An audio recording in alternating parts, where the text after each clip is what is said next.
ಉತ್ತರ ಕರ್ನಾಟಕದಲ್ಲಿ ರಣಬಿಸಿಲು ಆರಂಭ ಆಗಿದ್ದು ನೌಕರರು ಹೈರಾಣಾಗಿ ಹೋಗಿದ್ದಾರೆ. ಗದಗ ಜಿಲ್ಲೆಯಲ್ಲಿ 38ರಿಂದ 40 ಡಿಗ್ರಿ ಸೆಲ್ಸಿಯಸ್ ಬಿಸಿಲು ಬರ್ತಾ ಇದ್ದು ಮಹಿಳೆಯರು ಮತ್ತು ವಯಸ್ಸಿನ ಸಿಬ್ಬಂದಿಗಳಿಗೆ ಕಷ್ಟ ಆಗ್ತಾ ಇದೆ ಅಂತ ಹೇಳಿ ಗದಗ ನೌಕರ ಸಂಘದ ಜಿಲ್ಲಾಧ್ಯಕ್ಷ ಬಸವರಾಜ ಬಳ್ಳಾರಿ ಅವರು ಹೇಳಿದರು. ಅಕ್ಕಪಕ್ಕದ ಜಿಲ್ಲೆಗಳಲ್ಲಿ ಸಮಯ ಬದಲಾವಣೆ ಆಗಿದೆ, ಆದರೆ ಗದಗ ಜಿಲ್ಲೆಯಲ್ಲಿ ಇಲ್ಲ ಅಂತ ಹೇಳಿ ಕಿಡಿಕಾರಿದ್ರು. ಜಿಲ್ಲೆಯಾದ್ಯಂತ 69 ಇಲಾಖೆಯಲ್ಲಿ ಸುಮಾರು 15,000 ಸಿಬ್ಬಂದಿಗಳು ಕೆಲಸ ಮಾಡ್ತಿದ್ದಾರೆ.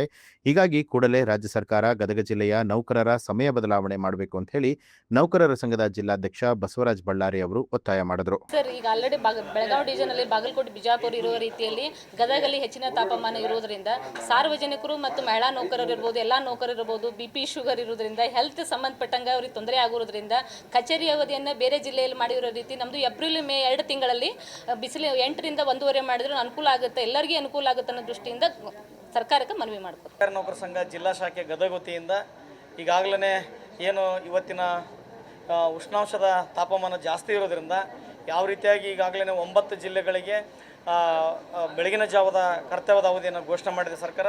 ಹಾಗೇನೂ ಕೂಡ ಗದಗ ಜಿಲ್ಲೆಯಲ್ಲಿ ಕೂಡ ಘೋಷಣೆ ಮಾಡಬೇಕಂತೇಳಿ ನಾನು ವಿನಂತಿಯನ್ನು ಮಾಡ್ಕೊಳ್ತೀನಿ. ಈಗಾಗಲೇ ನಮ್ಮ ಎಲ್ಲ ಮಹಿಳಾ ನೌಕರರು ಮತ್ತು ಎಲ್ಲ ನೌಕರರು ಗದಗ ಜಿಲ್ಲೆಯ ಸಮಸ್ತ ವಿವಿಧ ಎಲ್ಲ ವೃಂದ ಸಂಘಗಳ ಅಧ್ಯಕ್ಷರು, ಪದಾಧಿಕಾರಿಗಳು ಮತ್ತು ಎಲ್ಲ ನೌಕರರು ವಿನಂತಿಯನ್ನು ಮಾಡ್ಕೊಂಡಿದ್ದೀವಿ. ಈಗಾಗಲೇ ಮಾನ್ಯ ಗೌರವಾನ್ವಿತ ಜಿಲ್ಲಾಧಿಕಾರಿಗಳ ಮುಖೇನವಾಗಿ ಸರ್ಕಾರಕ್ಕೆ ಕೂಡ ಮನವಿಯನ್ನು ಸಲ್ಲಿಸಿದ್ದೀವಿ. ಆದಷ್ಟು ಬೇಗ ಸರ್ಕಾರ ಅತಿ ಶೀಘ್ರದಲ್ಲಿ ಒಂದು ಸೂಕ್ತವಾಗಿರ್ತಕ್ಕಂಥ ತೀರ್ಮಾನವನ್ನು ತೆಗೆದುಕೊಳ್ಳೋದ್ರ ಮುಖೇನವಾಗಿ ಎಲ್ಲ ನಮ್ಮ ನೌಕರರಿಗೆ ಮತ್ತು ಸಾರ್ವಜನಿಕರಿಗೆ ಉಪಯೋಗ ಆಗ್ತಕ್ಕಂಥ ರೀತಿಯಲ್ಲಿ ಬೆಳಗಿನ ಜಾವ ಕರ್ತವ್ಯದ ಅವಧಿಯನ್ನು ಮಾಡಬೇಕಂತೇಳಿ ನಾನು ವಿನಂತಿಯನ್ನು ಮಾಡ್ಕೊಳ್ತೇನೆ. ನ್ಯೂಸ್ ಅಲರ್ಟ್ ನಿಮ್ಮಿಂದ ನಿಮಗಾಗಿ.